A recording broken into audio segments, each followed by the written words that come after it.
All right, I hope everyone is sitting down for this one. Minnesota Governor Tim Walz addressing fraud during his State of the State address. But as DOJ raids hit the Twin Cities, he's calling out lawmakers for not stepping up to deal with it.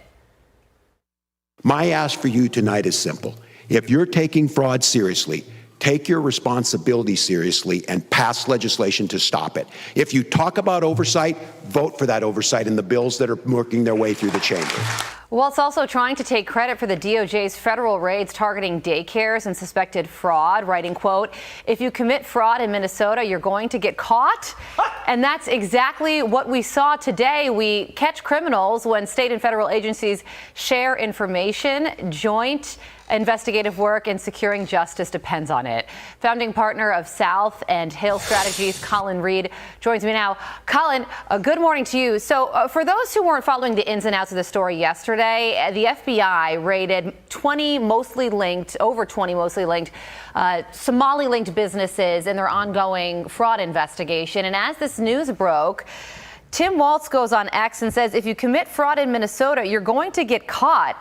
Is that him taking a victory lap over these raids when fraud went unchecked in his state for years? Well, Carly, if there's a politician in America with less credibility than Tim Walz, I don't know where you find them, because this is someone who a few months ago was telling us there was nothing to see here, there was nothing going on. And then after he's been run out of office, after his re-election dreams are out the window, he's now trying to take credit for cracking down on the fraud that a couple months ago didn't exist. It doesn't pass the smell test. Voters don't buy it. Yeah, and FBI Director Kash Patel posted on X, come again? This FBI and DOJ with our DHS partners drafted and executed every search warrant today. We go ahead and take credit for our work while we smoke out the fraud plaguing Minnesota under your governorship. So just wanted to read that to put a bow on that. But something else that I was thinking about, Colin, is that we're about 6 months until the midterm elections.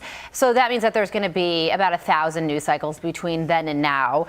Does this fraud that we're talking about right now factor into the midterms in November?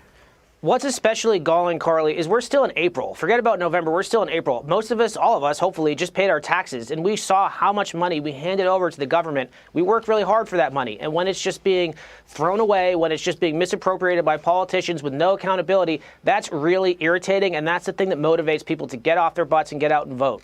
Yeah. Okay, so speaking of the midterm election, something else I wanted to ask you about took place in Virginia yesterday. There were oral arguments in front of the Virginia Supreme Court over redistricting, and a lot of the questions the judges asked seem to cut in favor of Republicans who say that this question should have never been on the ballot to begin with. So could the Virginia redistricting actually wind up not taking place in the state of Virginia? I was talking to folks in Virginia last night who were in the know, and the TLDR is this. It was an encouraging early sign. There's still a long way to go. But what is clear is this unconstitutional power grab is not yet settled. And what I think is really important, Carly, is the same judge who hit the brake, or the same judicial court who hit the brakes on this idea to move forward with it, is the same one who allowed it to go on the ballot in the first place. So there's a long way to go, but Virginia should not have 10-to-1 representation in Congress. It should be more evenly split, for sure. It could have 10-to-1 when it's certainly not a 10-to-1 state. Colin Reed, thank you so much for joining us. It's great to talk to you. Appreciate it. Very good stuff.